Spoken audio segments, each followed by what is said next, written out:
Shalom, damai di hati. Selamat pagi Bapak Ibu Jemaat Gemim Gloria Jakarta Selatan yang dikasihi Tuhan.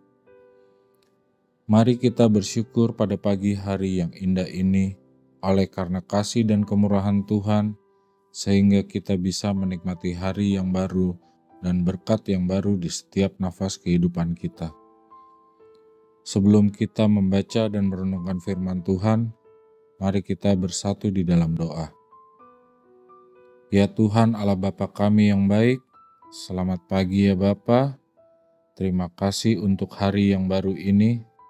Terima kasih untuk rahmat Tuhan yang tiada berkesudahan.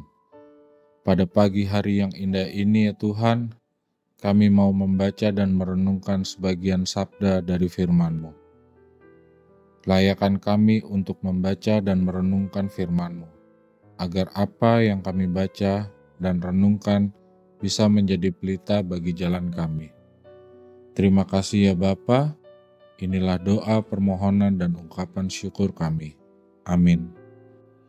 Bacaan kita pada pagi hari ini diambil dari kitab Roma 10, ayatnya yang ke-9 dan 10.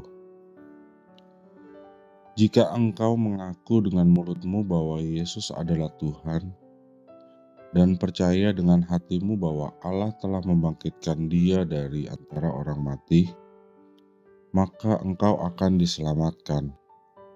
Sebab dengan hati orang percaya sehingga dibenarkan, dan dengan mulut orang mengaku sehingga diselamatkan. Demikianlah pembacaan Alkitab kita. Tema renungan kita pada pagi hari ini, mengakui Yesus adalah Tuhan.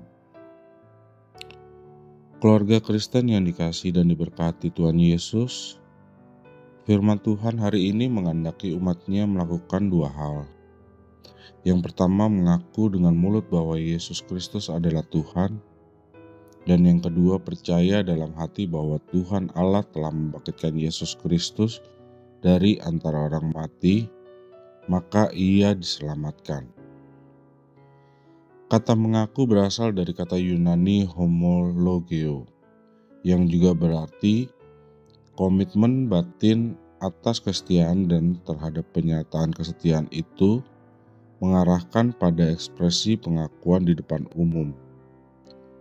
Itu berarti orang percaya perlu mengaku bahwa Yesus Kristus adalah Tuhan dalam berbagai realitas kehidupan ini. Konsekuensi dari sebuah pengakuan memang beresiko.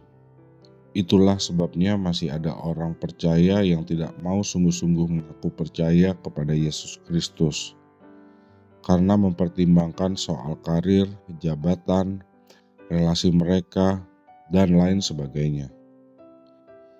Tetapi ada juga orang yang dikatakan percaya kepada Yesus Kristus, tetapi hati mereka tidak meyakini kepercayaan itu. Hal itu adalah sia-sia adanya. Oleh karena itu, Rasul Paulus berkata di ayat 10, dengan hati orang percaya sehingga dibenarkan, dan dengan mulut orang yang mengaku sehingga diselamatkan. Keluarga Kristen yang dikasihi dan diberkati Tuhan Yesus, Rasul Paulus memberi penekanan yang jelas antara hati yang percaya dan mulut yang mengaku bahwa Yesus Kristus adalah Tuhan dan Juru Selamat. Sebab, bukankah yang diucapkan mulut keluar dari hati? Karena yang diucapkan mulutnya meluap dari hatinya. Orang harus percaya dalam hatinya bahwa Yesus Kristus yang sudah datang ke dalam dunia ini mati dan dibangkitkan dari antara orang mati. Dengan mulutnya mengakui Yesus Kristus adalah Sang Juru Selamat yang sudah datang ke dalam dunia.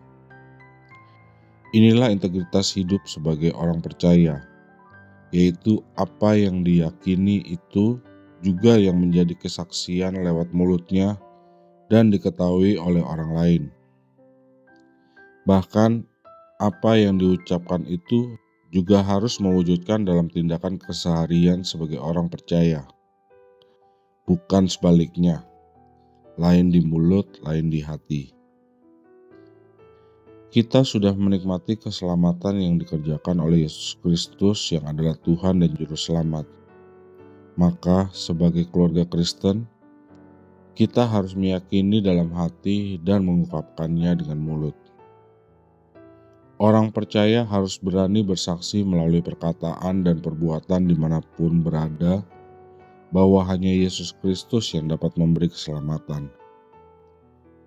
Orang tua mempunyai tanggung jawab untuk mengajarkan hal ini kepada anak-anak, supaya mereka tetap percaya kepada Yesus Kristus. Jangan meninggalkan Dia dan juga gereja ini, apapun alasannya. Tuhan Allah di dalam Yesus Kristus menyertai kita semua. Amin. Mari kita berdoa. Ya Tuhan Allah, berilah kami keberanian untuk senantiasa percaya dalam hati dan mengaku dengan mulut bahwa Yesus Kristus adalah Tuhan. Berilah kami hikmat-Mu agar sanggup memberitakannya dimanapun berada, sehingga banyak orang menjadi percaya dan diselamatkan. Dalam nama Yesus Kristus kami berdoa. Amin.